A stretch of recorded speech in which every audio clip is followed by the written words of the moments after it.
បងប្រាប់ថារូបអូនជាមនុស្សមិនល្អវិញដងមិនស្មោះសរព្រោះតែរូបអូនមានសង្សារច្រើនមិនអូនមកស្គាល់បងទេថានួនល្អជាសង្សារគេស្ដាប់ឮហើយខឹងដែរកុំទុកចិត្តស្នេហ៍ថាជាអតីត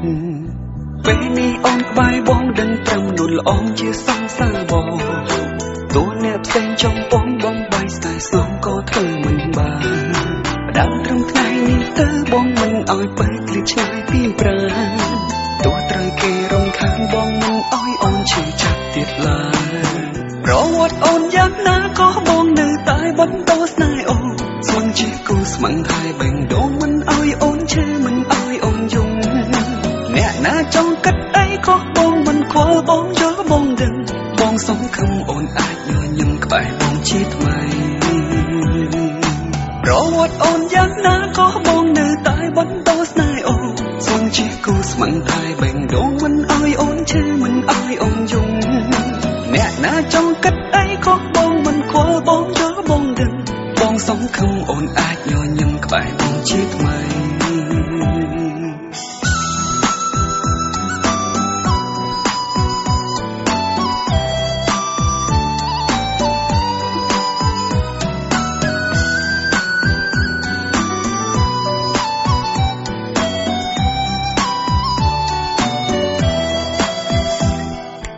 មានគេខ្សឹបប្រាប់បងប្រាប់ថារូបអូនជាមនុស្សមិនល្អ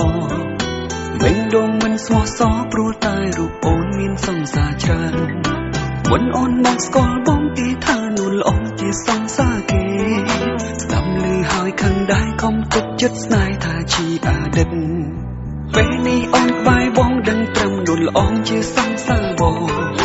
តួអ្នកផ្សេងចង់បងបងបាយស្នេហ៍ស្នងក៏ធ្វើមិនបានដើមត្រឹមថ្ងៃនេះទៅបងមិនអោយបែកឃ្លាតឆ្ងាយពីប្រាណទោះត្រូវគេរំខានបងមិនអោយអូនឈឺចាប់ទៀតឡើយ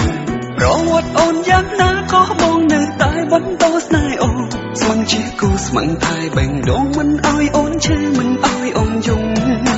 អ្នកណាចង់គិតអីក៏បងមិនខ្វល់បងយល់បងដឹងបងសង្ឃឹមអូនអាចញញឹមក្បែរបងជាថ្មីប្រវត្តិអូនយ៉ាងណាក៏បងនៅតែបន្តស្នេហ៍អូនស្មឹងជាគូស្មឹងហើយបេងដូងមិនអោយអូនឈឺមិនអោយអូនយំអ្នកណាចង់គិតអីក៏បងមិនខ្វល់បងយល់បងដឹងបងសង្ឃឹមអូនអាចញញឹមក្បែរបងជាថ្មី